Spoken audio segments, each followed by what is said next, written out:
Efesios, capítulo 1.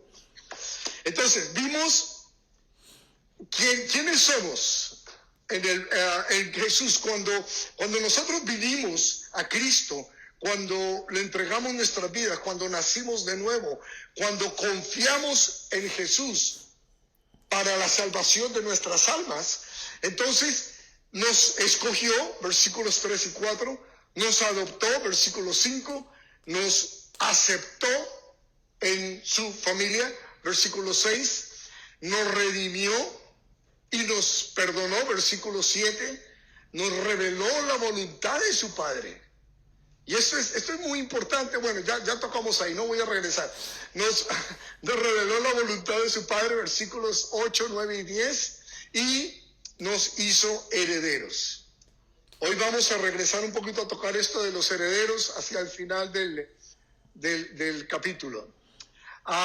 Luego nos selló con su Espíritu Santo, versículo 13, y nos da la garantía que todo eso de arriba está seguro. Está seguro. Estamos garantizados mientras que permanezcamos. Juan 15. ¿Okay? Mientras que permanezcamos, tenemos garantizado esto. Entonces, hoy, Pablo, en base a nuestra nueva naturaleza, a nuestra nueva identificación, a las nuevas criaturas que somos, va a hacer una oración. Y es la segunda oración que él hace o aquí en el libro de los Efesios. Y la primera oración es esta que vemos acá en los versículos del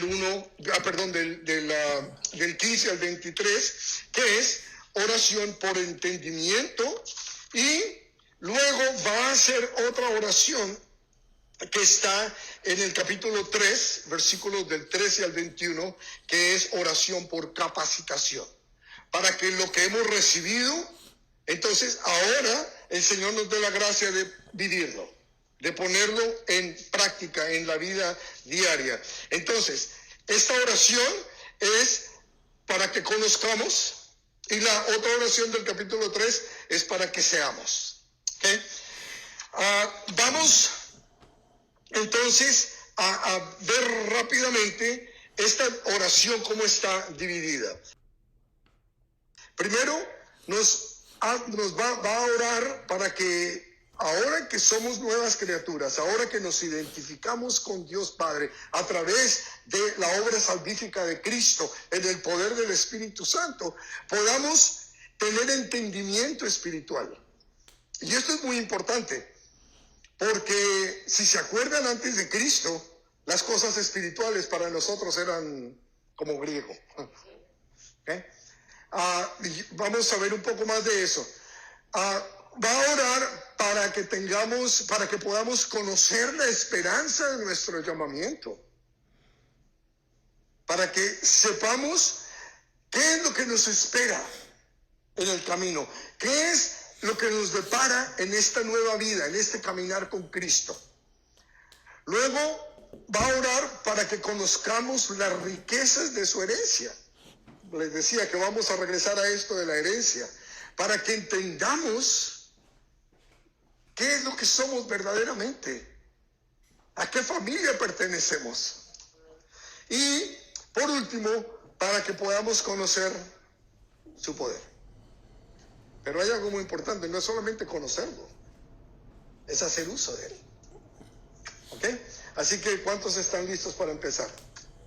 Bueno, entonces vamos a leer todo el texto del 15 al 23 y vamos entonces luego a retomar, vamos a quebrarlo en secciones. Por esta causa, nos dice el versículo 15, ¿cuál causa? Lo que acabamos de ver, lo que vimos en los versículos del 1 al 14.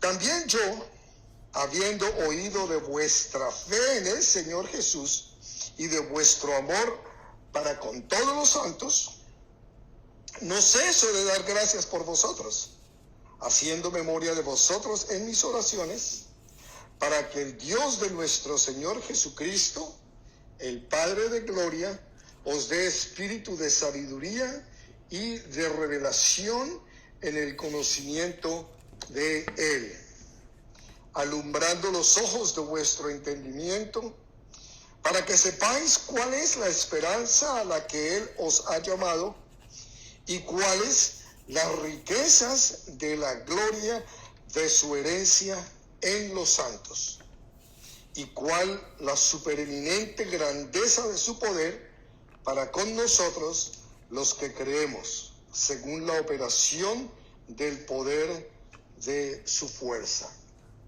la cual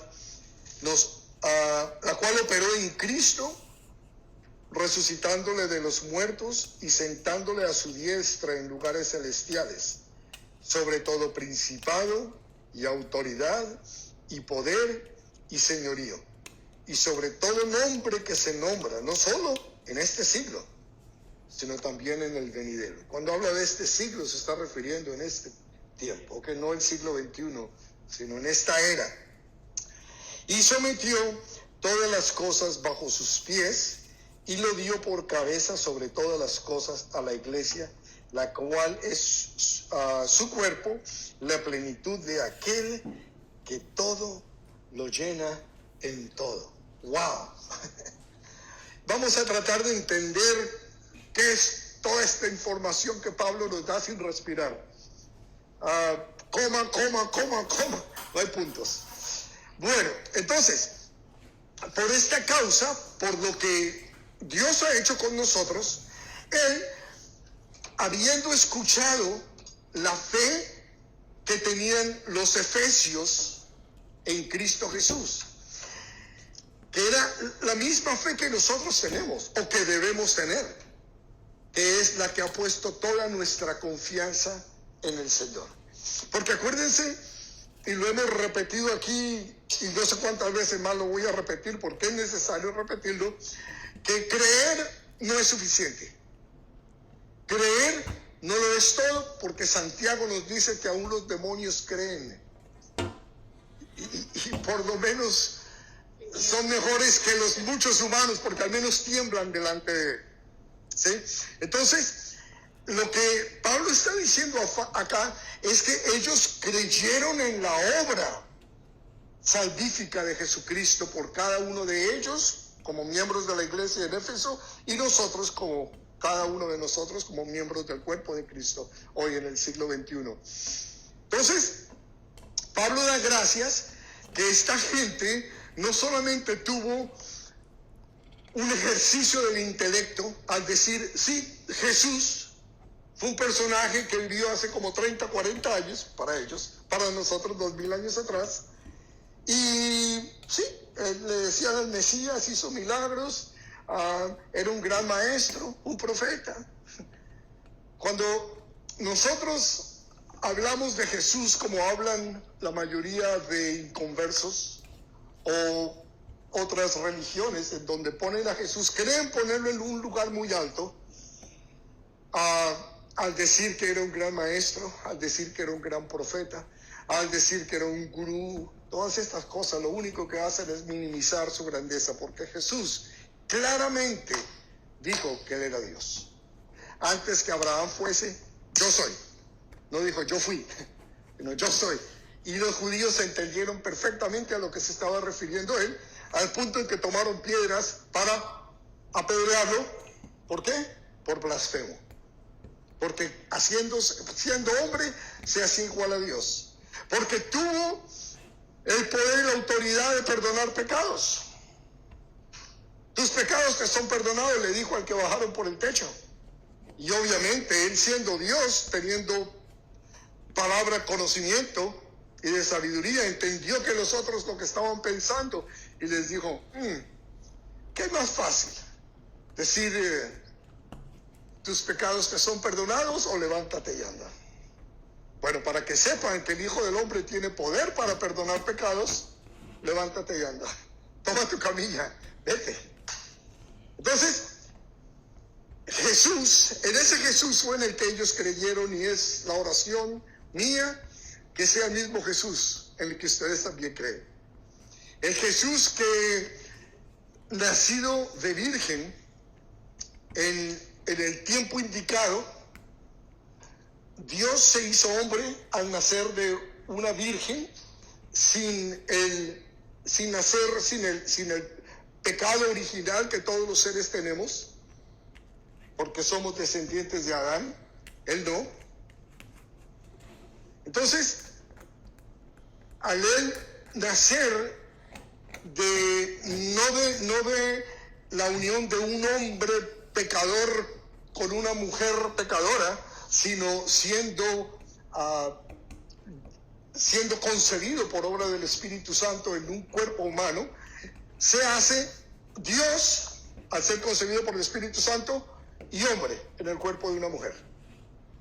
Y ese Dios hombre vive una vida como hombre, fue tentado en todo, nos dice la Escritura, como cualquiera de nosotros, pero no pecó. Y por tu pecado y por el mío, por la causa tuya y por la mía, murió una muerte de cruz, muerte que era para los más viles. Vivió una vida de lo más humilde que puede haber, hasta el punto de lavar pies apestosos a los que lo seguían, y pagó por el pecado de toda la humanidad. Cuando Él paga por ese pecado de la humanidad, nos entrega a nosotros el recibo que nos dice: está cancelado. Tus faltas, tu culpa, tu pecado, delante de Dios queda cancelado, siempre y cuando recibas de parte mía, a través del Espíritu Santo, lo que yo te he dado, lo que yo he hecho por ti. Cuando nosotros lo recibimos, y más adelante, cuando estemos en el capítulo 2, un año de estos, vamos a ver los versículos 8 y 9, que somos salvos por gracia. La gracia es el regalo que Dios nos quiso dar, y lo recibimos por fe. Y cuando hacemos esto sin obras, sin obras de la ley, sin querer ganarlo yo, porque no puedo, entonces cuando yo recibo gratuitamente eso que Dios me da, el Señor me dice que me ha dado la potestad de ser llamado hijo de Dios. Juan capítulo 1 versículo 12. Soy hijo de Dios. Y como hijo de Dios, entonces soy heredero. Y todo lo demás que vimos ya en los primeros capítulos. Entonces, esto fue lo que creyó esta gente. Pero hay algo más que eso. Hay algo más que eso. Y es, porque eso le pueden creer muchas personas de aquí, de intelecto. Estoy seguro que le podemos preguntar a muchos religiosos que nos explique el plan de salvación, y son capaces de explicarnos esto. Pero el siguiente paso es lo que no han podido o no pueden hacer, porque si lo hicieran, entonces no serían religiosos sino hijos de Dios, que es que confiar en lo que Cristo hizo. Por esa razón, nosotros que confiamos en la obra de Jesús, lo que hizo por nosotros ya no tenemos que hacer obras, ya no tenemos que darnos golpes en la espalda, ya no tenemos que cumplir penitencias de rodillas, subiendo al monte o yendo a la capilla o lo que sea.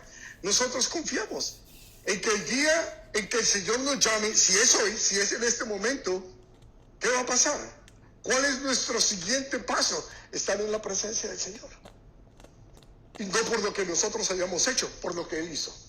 Entonces, cuando nosotros entendemos esto, que es el Evangelio, 1 Corintios capítulo 15, versículos del 1 al 4, el Evangelio, cuando nosotros creemos el Evangelio y vivimos ese Evangelio, entonces ya somos hijos de Dios. Nada ni nadie nos puede arrebatar este regalo que Dios nos ha dado. ¿Okay? Entonces Pablo dice: porque ustedes han puesto su fe. Y nótense que me demoré tratando de explicar, porque es que la palabra fe tiene varias connotaciones, y ya habrá un día en que expliquemos esto, acerca de las diferencias de la fe. Fe como expresión, fe como un don de Dios, la fe que salva, el justo por la fe vivirá, etc. Todas estas expresiones de fe necesitamos entenderlas, pero hoy no es el día. El caso es que lo que les expliqué de lo que nos trajo al Señor a nosotros es esa fe que salva, ¿sí? Esa es la que Pablo está diciendo, porque ustedes creyeron en Jesucristo. y confiaron en lo que Cristo había hecho por ustedes. Mas no solo eso, sino que además por el amor que hay entre ustedes. Me contaron que ustedes son creyentes de verdad. Se les nota que son creyentes, caminan como creyentes, huelen como creyentes, cantan como creyentes, hablan como creyentes, pero además, lo más importante, se aman. Se aman. Y eso es muy importante porque es fácil amar a Dios, que no vemos. Miren lo que nos dice Juan en 1 de Juan 4. Si alguno dice, yo amo a Dios, pero aborrece a su hermano, ¿qué pasa entonces? Es un mentiroso. Pues el que no ama a su hermano, a quien puede ver, a quien puede tocar, a quien puede escuchar, ¿cómo puede amar a Dios a quien no ha visto? Y nosotros tenemos este mandamiento de él: el que ama a Dios, ame también a su hermano. La fe y el amor son inseparables. No podemos decir, oh, es que yo amo al Señor, yo camino en fe, yo verdaderamente que soy un cristiano, pero es que no puedo con esa gente de allá. No los puedo tragar, me caen gordos. Ahora, es cierto que el Señor nos dice que amemos y no como un sentimiento, sino como un mandamiento. Y es un mandamiento, es un ejercicio de la voluntad del amar. Porque si no fuese así, Dios no nos hubiera dicho que amemos a los enemigos. Nos dice que amemos a nuestros enemigos. Entonces, cuando nosotros decimos que amamos a Dios, tiene que notárselos en el trato con las otras personas. Y yo sé que hay personas difíciles de amar, créanme, yo soy uno de ellos. Pregúntenle a mi esposa, yo soy uno de ellos. Pero vuelvo y les digo, no es que el Señor no nos dijo, ámenles si les cae bien. Bueno, está bien. Entonces, no podemos divorciar estas dos realidades: la fe, el creer en Dios, el decir soy cristiano, y el no amar a los hermanos. Tiene sentido. ¿Por qué? Porque ellos también son hijos de Dios. Y yo, una vez alguien me dijo algo que me impactó a mí. Me dijo, Camilo, si yo te quiero hacer algo bien malo, ¿qué sería lo que podría hacerte yo? Despeinarme, ¿no? ¿Qué podría? Me dijo, ¿sabes qué? Yo te toco una de tus hijas. Oh, sí, allá no te metas. ¿Eh? Entonces, igual pasa con el Señor. Tú eres hija de Dios. Tú también.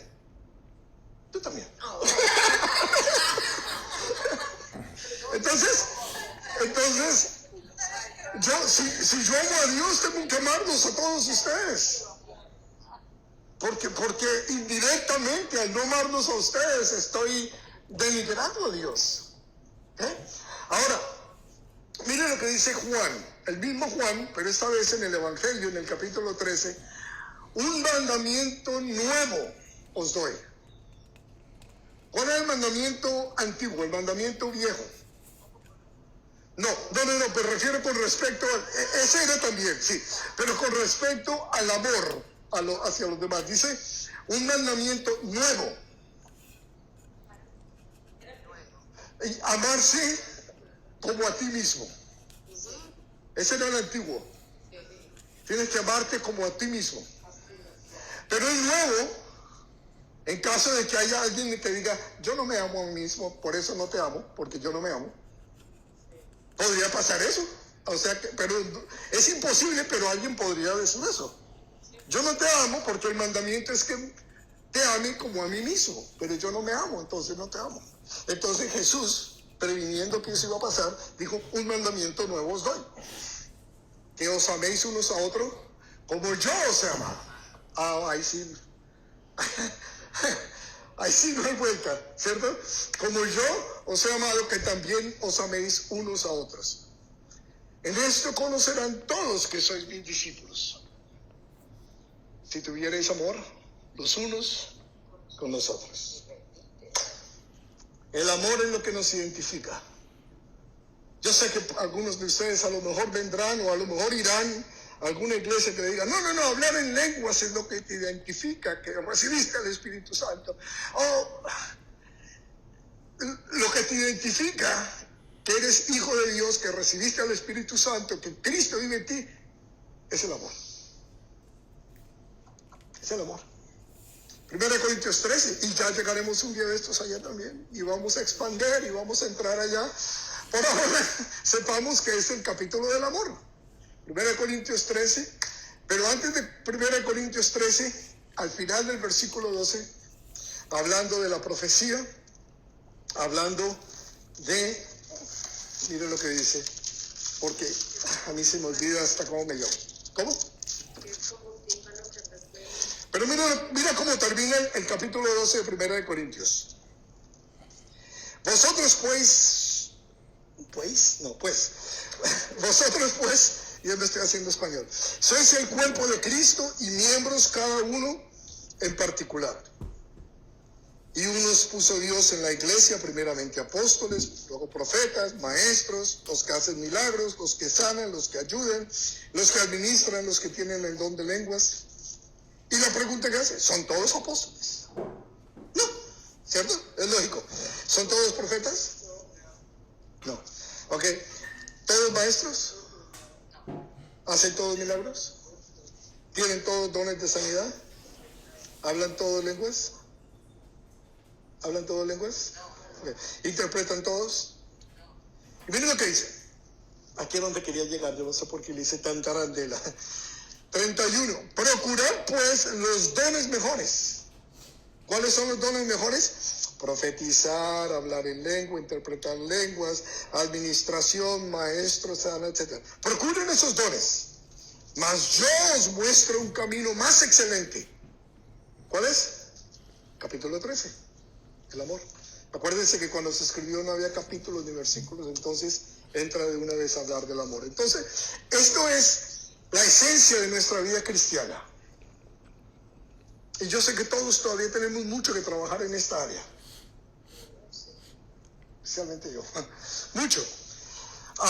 Miren, la tragedia más grande que yo he visto, que yo conozco en el Nuevo Testamento, es esta. Es la iglesia de Éfeso.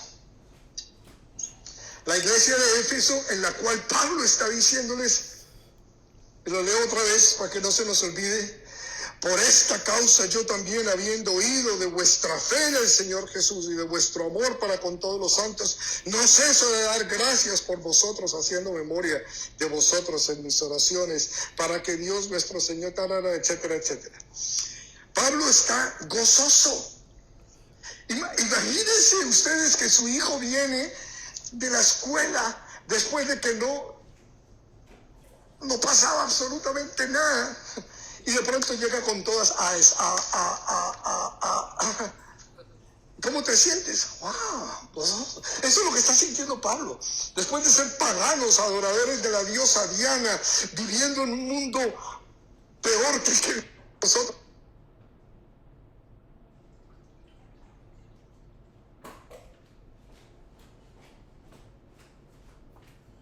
De repente, me está entrando una llamada, buena hora. De repente, ellos vienen y aceptan al Señor. Que están caminando, que están obedeciendo, que están siguiendo al Señor. Se siente gozoso. Y, I'm sorry. Cuando le llega el reporte es que no paran de llamarme. Soy muy buscado. No, es que me entra aquí. Cuando le llega el reporte a Pablo del amor que se tienen y de cómo aman al Señor y esa vida cristiana que están viviendo, wow, se gozan.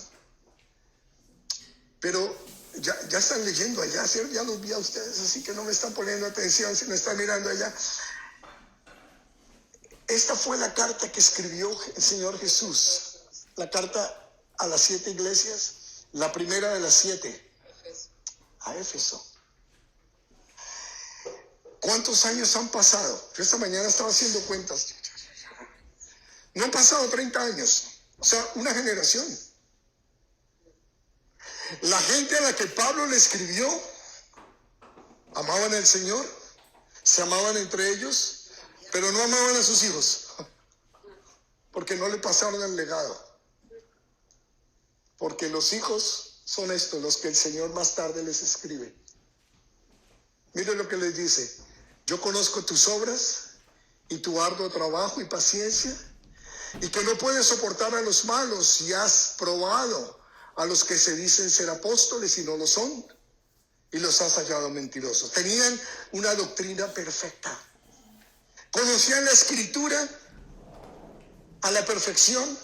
No solo eso, tenían un gran celo por el Señor, porque cualquiera que decía yo soy apóstol, lo probaban a ver si era cierto, y si no, lo sacaban. Y se fijaban que los maestros enseñaran la palabra, enseñaran lo que era. Tenían un gran celo. Versículo 3: y has sufrido, y has tenido paciencia, y has trabajado arduamente por amor de mi nombre. Y yo por eso puse ahí en paréntesis la palabra en griego, que es la palabra onoma. Ya voy a llegar allá. Y no has desmayado, pero tengo contra ti que has dejado tu primer amor. La razón por la que puse onoma, que es la palabra que los traductores escribieron por amor de mi nombre, puede ser confuso porque habla de amor y luego dice que has dejado el amor. Está mal traducida. Si a mí me lo dijeran, está mal traducida. La traducción mejor sería por causa de mi nombre. Tenían celos de las cosas de Dios, pero no era amor. ¿Okay?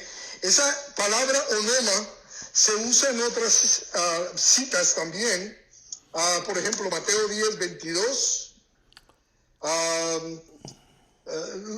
Los perseguirán y los odiarán por mi nombre, por causa de mi nombre. Es la palabra onoma, por causa de mi nombre. Y en Mateo 18, 20, quienes visitaste en la prisión y que les diste de comer y que los viste desnudos, y ¿se acuerdan de ese pasaje? Y que cuando, Señor, te vimos desnudo. Y cuando, esa dice: porque lo que hiciste con uno de estos pequeños en mi nombre, lo hiciste por mí, mi onoma. Entonces, aclaré eso para que no haya confusión, y creo que eso lo cubrimos cuando estudiamos Apocalipsis. Yo no sé, bueno, el caso es que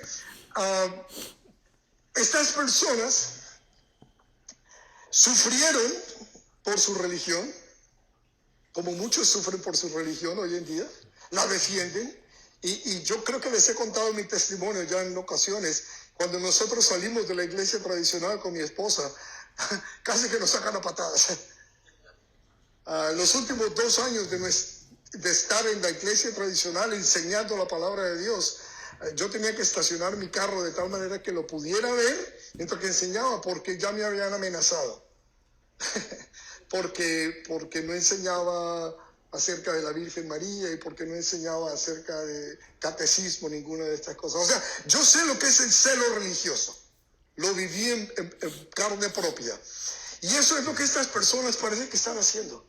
Se convirtieron de cristianos, de creyentes, de caminar con el Señor, a ser simplemente religiosos, que tenían celo por las cosas de Dios, que conocían la palabra, evidentemente para saber quién es verdadero apóstol y quién no, tenían que haber conocido suficiente de la palabra, pero no al Señor. Dejaron el primer amor. Y por esa razón, si seguimos leyendo en Efesios, dice el Señor que les quitará su lámpara si no vuelven a hacer lo que estaban haciendo antes y se arrepienten. Entonces el Señor les va a quitar la lámpara, representando que Él se iba a dejar esa iglesia. Y creo que la vez pasada les dije, con mi esposa estuvimos en Éfeso en el 2013 y lo único que hay son ruinas. No hay absolutamente nada. La iglesia desapareció. Contrario así, hay otras iglesias donde aún permanecen hasta el día de hoy. mismas de aquella época. Entonces, esto es una gran tragedia que yo oro y le pido al Señor para que nunca jamás nos vaya a pasar a nosotros, como cuerpo de Cristo en general o individualmente, con sus hijos, con sus nietos. Cuidado con el legado que están dejando, hermanos. Es muy importante trabajar en las generaciones venideras. A lo mejor ustedes dirán, pues yo no tengo hijos, ya están muy grandes, ya se fueron. Bueno, nietos, no, ya no están lejos. Bueno, el hijo del vecino. Ven y sirves aquí en la iglesia, cuida a los niños, trabaja con la siguiente generación. Necesitamos pasar tiempo ahí. Ahora, Pablo hace lo correcto, lo que nosotros hacemos, estoy seguro que hacemos, y quizás deberíamos hacer más seguido, que es orar.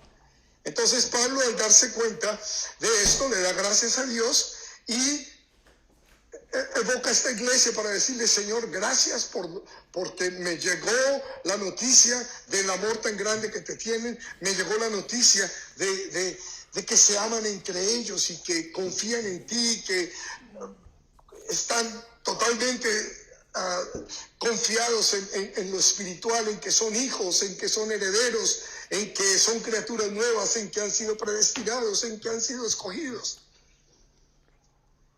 Y entonces hace lo correcto y comienza a orar por ellos. Me gusta esta cita bíblica, esta cita de este señor Vince Hefner, y por eso la copié y quise compartirla con ustedes. Tiene que ver con la oración. Dice: llevamos los cheques de los bancos del cielo y nunca los cobramos en la ventanilla de la oración. Mentimos a Dios en oración si no confiamos en Dios después de orar. ¿Qué tan cierto es esto? Señor, te entrego mis problemas. Señor, tú sabes, tú me dijiste en tu palabra que tu yugo es ligero y que aquí te los pongo. En el nombre de Jesús, amén. Ay, hermano, ora por mí porque es que tengo problemas. No, ¿qué pasó? ¿Qué pasó? Y yo creo que ese es un gran problema de todos nosotros los cristianos, que no confiamos en el Señor, no le creemos completamente a Él. ¿Cuántas veces debo orar, pastor, por alguna situación? No sé, yo sé que Jesús oró 3 veces en Getsemaní. Y el Señor te dijo, el Padre le dijo, no. Él le dijo, hágase conforme a tu voluntad, y obviamente fue a la cruz y no bebió la copa, de la que él dijo: Señor, aparta de mí esta copa. 3 ocasiones. Pablo también oró 3 ocasiones por el aguijón en la carne, ¿se acuerdan? 3 ocasiones oré, dice Pablo, y el Señor me dijo: bástate mi gracia. ¿Será que 3 es suficiente o será que...? No sé. No hay nada escrito. Yo sé que el Señor nos dice orad sin cesar, pero lo que no sé si es que me dice orad sin cesar por lo mismo. No sé. Pero yo creo que hay oraciones en donde las debemos hacer seguido.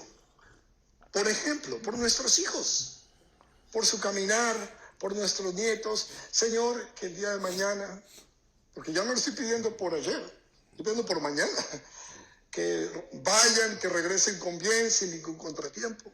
Creo que estas son válidas, etcétera. Situaciones como estas. Pero cuando siempre, ay, hermano, hace 20 años me está pidiendo por lo mismo. Yo conocí a alguien que me pedía que quería dejar de fumar. Como por 15 años pedía lo mismo. Oye, que el Señor me dé fuerza para dejar de fumar. ¿Sí? ¿Hasta cuándo? Entonces, es importante que le creamos al Señor. Cuando venimos en oración, se lo entregamos al Señor, nos damos la vuelta, Señor, es tuyo, chao. Ya el problema es de Él. Bueno, entonces, la primera oración, la primera petición que hace Pablo es por entendimiento espiritual. Dice: para que el Dios de nuestro Señor Jesucristo, el Padre de gloria, os dé espíritu de sabiduría y de revelación en el conocimiento de Él, alumbrando los ojos de vuestro entendimiento. Lo espiritual se debe entender espiritualmente. Les decía hace un rato, antes de nosotros venir a Cristo, no entendíamos ni papa de las cosas espirituales. No entendíamos nada. Lo único que yo alegaba siempre es que, ¿por qué tengo que llevar el diezmo? ¿Por qué mi plática que me ha costado tanto trabajo ganarla tengo que llevarla? ¿Y por qué el Papa con tanto oro y tantas riquezas y el Vaticano, el banco más grande, todas las, casi se me salen con la P, todas las bobadas que decimos nosotros en ignorancia de las cosas espirituales, no las entendemos. Y es imposible que el hombre natural entienda las cosas espirituales. Es como pedirle a un perro que maulle y a un gato que ladre. ¿Sí? A veces nosotros cometemos ese error con las personas que, y yo entiendo que puede ser celo, a las personas que amamos y que no se han convertido.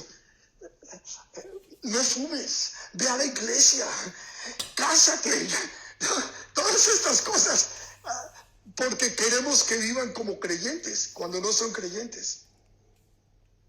Y lo que estamos haciendo es por ahí un proverbio, a ver si me acuerdo, no está en mis notas, pero por ahí está.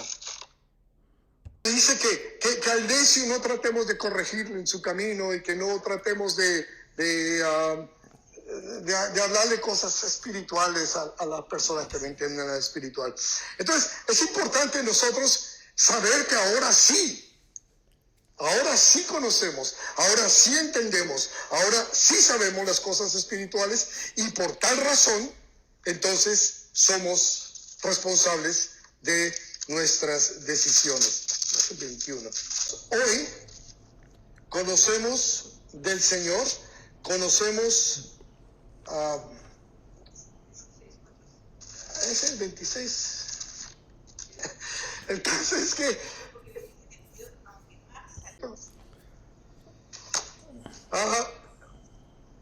entendamos que el carnal es carnal y el espiritual es espiritual. Nosotros somos espirituales. Por consiguiente, tenemos que vivir en el espíritu y no en la carne. ¿Cierto? Tenemos que vivir en el espíritu, dando fruto del espíritu, haciendo obras dignas de un verdadero arrepentimiento. En nuestra vida se debe notar que somos creyentes. En nuestra vida se debe notar que ya no vivo yo, mas Cristo es quien vive en mí. Entonces,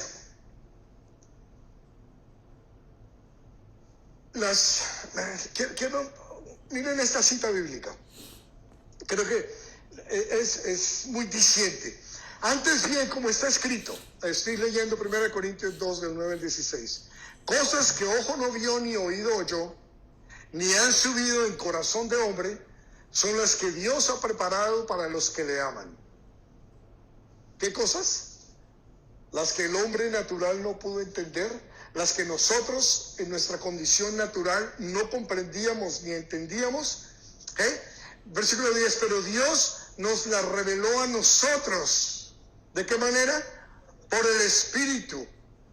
Porque el Espíritu todo lo escudriña, aún lo profundo de Dios.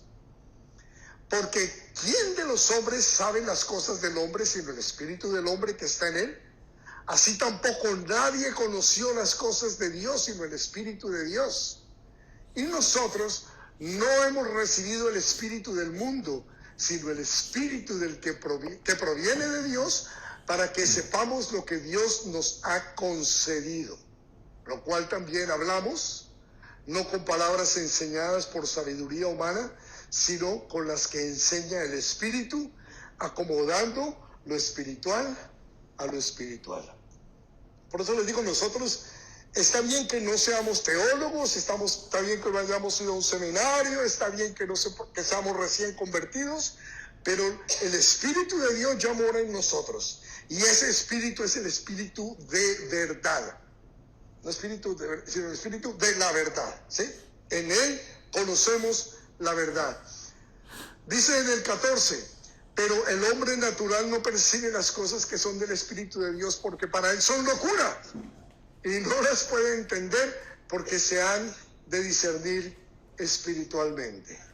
¿Se acuerdan? Las locuras que nos decían los aleluyas vecinos de nosotros, los aleluyas familiares nuestros, que nos hablaban de Dios y nosotros están locos. 15, en cambio, el espiritual, esto es muy importante, extremadamente importante, el espiritual juzga todas las cosas. Pero, ¿qué dice? Él no es juzgado de nadie. ¿Por qué? Un momento. Mateo 7 dice, no juzguéis para que no seáis juzgados. Esa es la cita que todos los inconversos se saben. No juzguéis para que, ¿cierto? Ok, entonces, ¿cómo puede ser eso? Dice, el espiritual juzga todas las cosas. ¿Quiénes son espirituales acá? A ver, levanten las manos los que sean espirituales. 3, ok. Pero él o ella no pueden ser juzgados. ¿Por qué? ¿No nos pueden juzgar a nosotros? ¿El hombre natural nos puede juzgar? ¿El hombre natural nos puede juzgar? Si nosotros estamos en el espíritu juzgando cosas espirituales, el hombre natural, el hombre carnal no nos puede juzgar porque ellos no conocen esas cosas naturales, esas cosas espirituales, perdón. Entonces, ahora, nos pueden juzgar si estamos caminando en la carne. Este que va a la iglesia, mírelo, esa no es su esposa. Entonces nos juzgan y pueden juzgarnos en esa área porque nos metemos en su vida, nos metemos en su ámbito carnal. Pero si estamos en el ámbito espiritual, sí pueden decir toda clase de locuras que quieran, pero no es un juicio severo, no es un juicio real, porque ellos no saben, ellos no entienden. Esa bendición Dios nos la dio a nosotros. Dios nos la dio a nosotros. Eso es parte de nuestro tesoro. Eso es parte de todas las riquezas que tenemos en Cristo, que podemos discernir, diferenciar entre lo bueno y lo malo. A saber discernir y podemos juzgar. Yo puedo decir, es más, en ese capítulo 7 de Mateo, que los incrédulos se saben, inmediatamente los versículos que siguen, no le des las cosas santas a los perros. Y no está hablando de los guau, guau, guau, no, está hablando de los inconversos que van a pisotear. Entonces yo tengo que juzgar que esa persona es un perro, ¿sí? para no darle las perlas a los cerdos tampoco. Peor, al menos el perro como que uno lo lleva a la casa, pero el cerdo... Okay. 16, porque ¿quién conoció la mente del Señor? ¿Quién le instruirá? Nosotros tenemos la mente de Cristo. Oh, mis hermanos, wow. Nosotros tenemos la mente de Cristo. Y este era el momento donde uno se podía parar y aplaudir y decir aleluya, pero no lo haga, está bien. Dan ganas, ¿cierto? Siempre la hermana Sara fue la única que dijo wow, es mi mejor alumna. Eso es lo que tenemos en Cristo, hermanos. Eso es lo que el Señor nos ha dado, ese poder y esa autoridad que tenemos nosotros como iglesia. Miren esto, el Señor dijo, donde 2 o 3 se reúnen en mi nombre, ahí estaré yo en medio de ellos. Y lo que aten en la tierra quedará atado en el cielo. Y lo que desaten en el cielo quedará atado. ¡Wow! ¡Qué autoridad y qué poder el Señor nos ha dado! ¿Ah? ¿Sabían? ¿Cierto? ¡Wow! Sigamos. Entonces, la siguiente oración para conocer la esperanza de nuestro llamamiento. Dice así, versículo 18b, para que sepáis cuál es la esperanza a que Él os ha llamado. Para que sepáis cuál es la esperanza a la que Él os ha llamado. Y no voy a hablar de mi esperanza, eso lo voy a dejar quieta hoy. Miren lo que dice, y el Señor me lo acabó de dar, por eso no está en mis notas. Primera de Pedro 3:15. Sino santificad a Dios, el Señor, en vuestros corazones, y estad siempre preparados para presentar defensa con mansedumbre y reverencia ante todo el que os demande razón. ¿De qué? De la esperanza que hay en vosotros. Pablo nos está exhortando a que siempre estemos preparados y listos para dar respuesta a las personas que nos dicen: oye, te veo muy esperanzado. A mí sobre todo me dice: Camilo, ¿qué tan esperanzado estás? Estás muy esperanzado. Entonces el Señor nos manda a que estemos preparados para dar respuesta a los que piden razón de nuestra esperanza. ¿Cuál es la razón de nuestra esperanza? Si te preguntara alguien en este momento saliendo de acá: oye, ustedes están en una iglesia, ¿qué creen ustedes? Cristo es la esperanza, ¿cierto? Es nuestra relación con el Señor.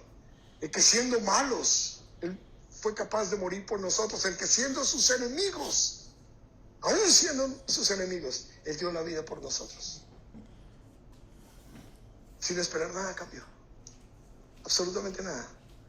Y ahora les voy a decir algo que los va a hacer parar de su asiento y van a decir aleluya, pero todavía no. Bueno, por ahora,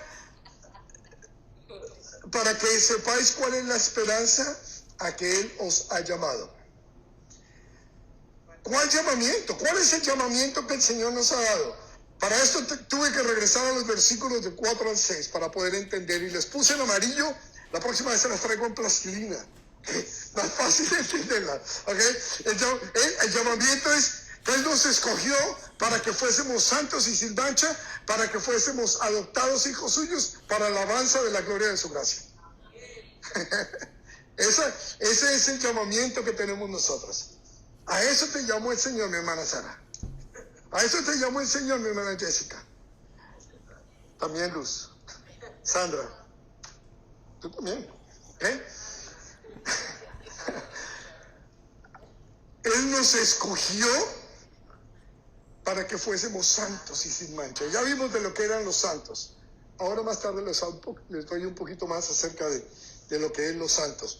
Pero hay algo que me llama sobremanera la atención, porque ese llamamiento, el llamamiento que tuvimos nosotros, fue porque Él nos escogió, nos llamó, y nosotros aceptamos y nos recibió. Y ya estamos acá. ¿Y a qué nos llamó? Gracias, qué bueno que preguntaste. Al supremo llamamiento. No hay nada superior, absolutamente nada superior a lo que el Señor te ha llamado. Es más, si en este momento te llama el presidente, bueno, el presidente no, otra persona importante, digamos Trump, te llama, ese llamamiento no es tan importante como el que tú ya recibiste. Ya recibiste el llamamiento. ¿Qué? Ya fuiste llamada. Y ya contestaste. No es que, no, ya contestaste, que no estoy. No, ya contestaste. ¿Qué? Así que, ¿qué vas a hacer con esto? Mira qué otro llamamiento te ha hecho el Señor. A vivir una vida santa. Mira, quien nos salvó y llamó con llamamiento santo, no conforme a nuestras obras. Si hubiera sido conforme a nuestras obras, hubiera sido un llamamiento no muy santo. Según el propósito suyo y la gracia que nos fue dada en Cristo Jesús antes de los tiempos de los siglos. O sea, antes del fundamento de la tierra, antes de que hubiese dicho hágase, ya estábamos hechos en su mente y en su corazón.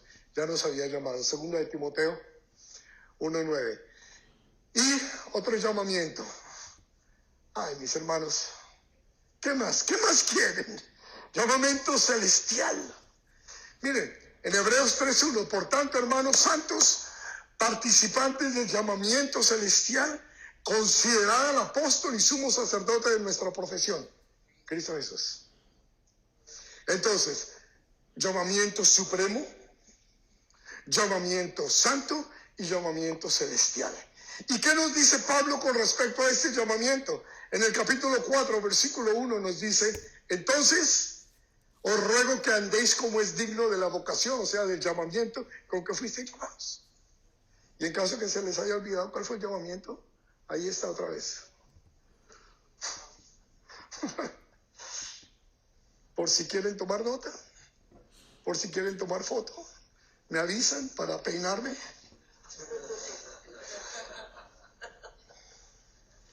Ok, ya está ahí. 1, 2, 3, cheese. Bueno, a eso nos llamó. Para que caminemos entonces en lugares celestiales, en santidad, que es nuestro máximo llamamiento. Nuestro llamamiento supremo. ¿Qué hice? ¿Aunque me devuelvan? Ok, ahora les pago, les mando la cuenta. Bueno, me gusta cuando ustedes hablan porque ahí tengo tiempo de tomar café. Bueno, se acabó el tiempo, ¿ya? ¿Ya lo vieron? Se me olvidó poner la cita, Efesios 4:1. Aquí mismo en Efesios. Bueno, para conocer las riquezas de su herencia, también es la oración que está haciendo Pablo. Para que conozcamos las riquezas de su herencia, 18c. ¿Y cuáles las riquezas de la gloria de su herencia en los santos? ¡Wow! Y aquí era donde yo les iba a decir que ustedes se van a poner de pie y van a hacer un escándalo. En el versículo 11, miren lo que dice. En él asimismo tuvimos herencia, habiendo sido predestinados, etcétera, etcétera. En el versículo 11 está diciendo que él nos hizo herederos suyos. O sea que nosotros vamos a recibir la herencia. Nosotros vamos a recibir la herencia de nuestro Padre que es pobre. De nuestro Padre que es el dueño de absolutamente todo. Y ya nos bendijo, acuérdense, en lugares celestiales. ¿Con cuántas bendiciones? Con todas las bendiciones, ¿cierto? Y aquí es donde ustedes van a decir: no puede ser, no puede ser, no puede ser.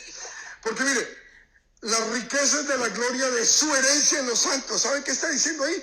Que tú y yo somos la herencia de Jesús. Wow. Un poquito. No tiene límite. Yo no soy nada. Y sin embargo el Señor, en su gran amor y en su misericordia, dijo: ¿sabes qué, Camilo? No solo te adopto como mi hijo, pero tú eres mi herencia. Amén y amén. Nosotros somos su herencia y Él es nuestra herencia. Yo creo que no. Somos su herencia y sus herederos. Yo creo que no entendieron, así no habían dicho ¡wow! Mis hermanos, cuando Cristo,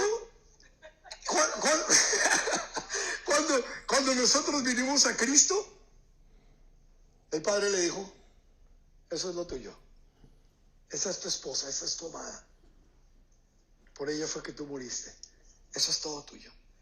Somos nosotros, mis hermanos. ¿Cómo no nos va a cuidar?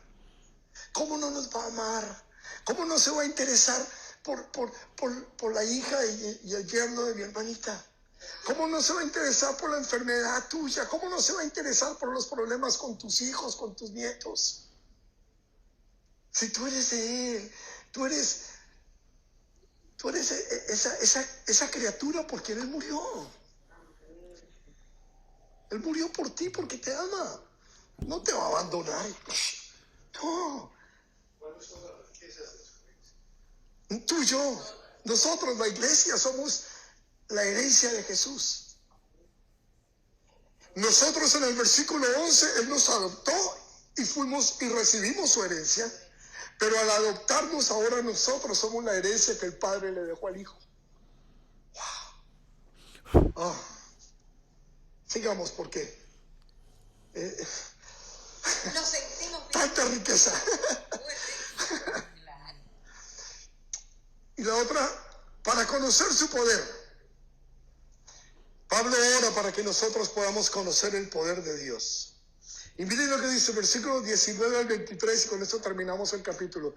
¿Y cuál la supereminente grandeza de su poder para con nosotros, los que creemos? ¿Quiénes de aquí creen? Todo. Según la operación del poder de su fuerza.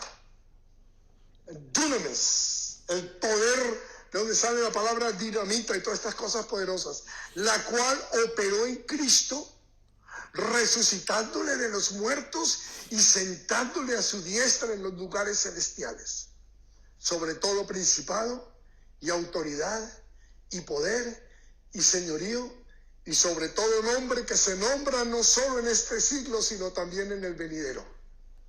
Y sometió todas las cosas bajo sus pies y lo dio por cabeza sobre todas las cosas. ¿A quién?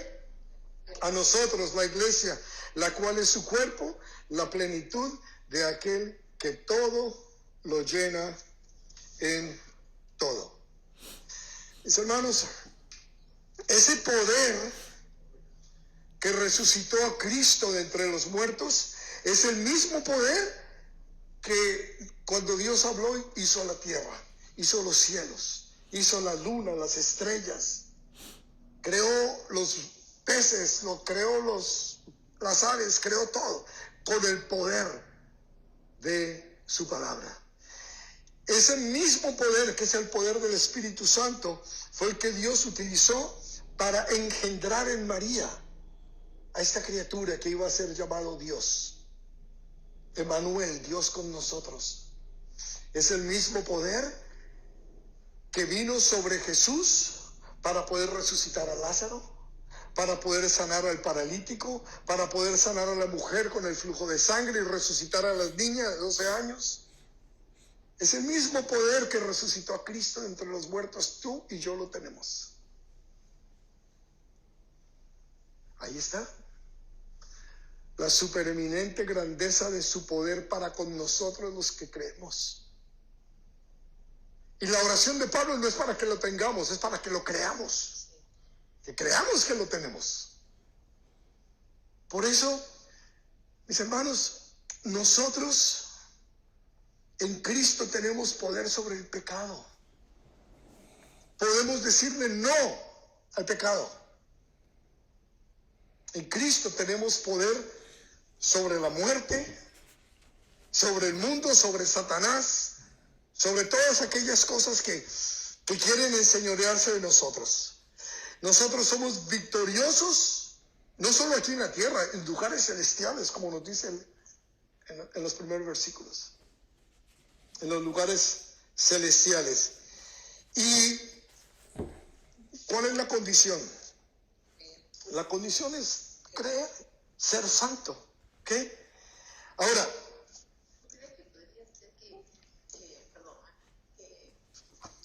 nuestra fe la que sana.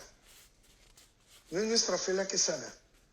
Lo que pasa es que nosotros somos instrumentos de Dios. Y allá es donde se necesita la fe. ¿Soy instrumento de Dios o no soy instrumento de Dios? La Escritura me dice que ore por los enfermos. Y en la Escritura dice que hay personas que han recibido el don de sanidades. Pero eso no quiere decir que todas las veces que oren te van a sanar, porque Dios es soberano. Y Él sana a quien Él quiera, cuando quiera. ¿Sí?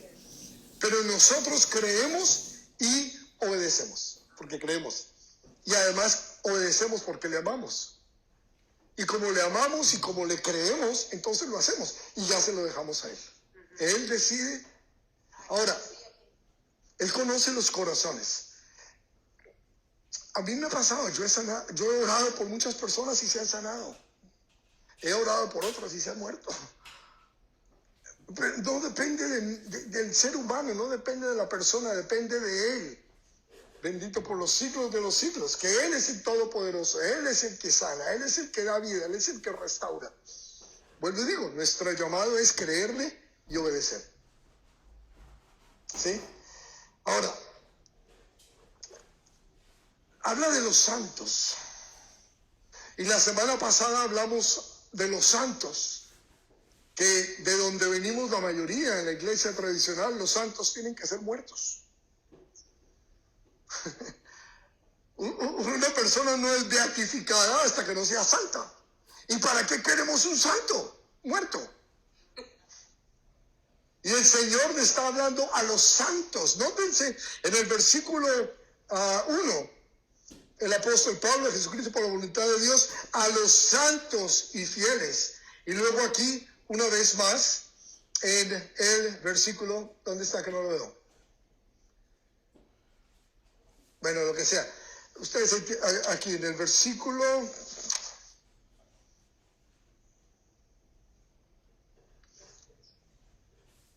Con nosotros que hemos con la presión. Bueno, no importa. Ustedes saben que ahí está. Nosotros... 18. Gracias. Sí, para que sepáis con la esperanza de que os ha llamado a las cuales las riquezas de la gloria de su herencia en los santos. ¿Okay? Entonces, los santos no pueden ser muertos. Los santos somos nosotros, que estamos vivos. Y nosotros estamos en un proceso. Por eso no somos perfectos todavía. El proceso de santificación. En teología se le conoce así como proceso de santificación. Viene el momento en que nosotros recibimos a Cristo, que es en un abrir y cerrar de ojos, es el proceso de justificación. Luego viene el proceso de santificación, que dura desde ese momento hasta el último suspiro en la tierra. Y luego viene la glorificación, que es estar con el Señor en su gloria.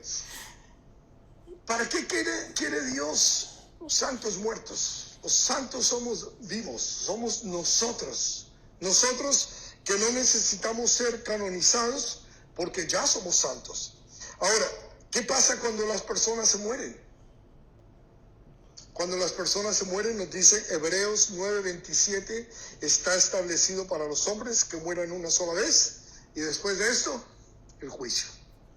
Entonces, cuando habla de santos, ya está claro y entendido que no está hablando de muertos, sino de ti, y de ti, y de ti, y de mí.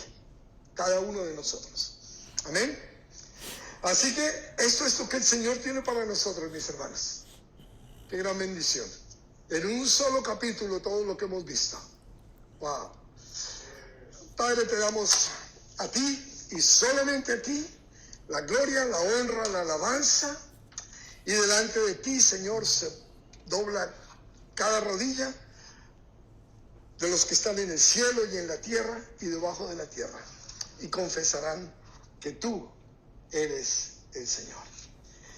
Hermanos, yo te invito a que inclines tu rostro y ahí donde estás, reconoce lo que el Señor ha hecho por ti.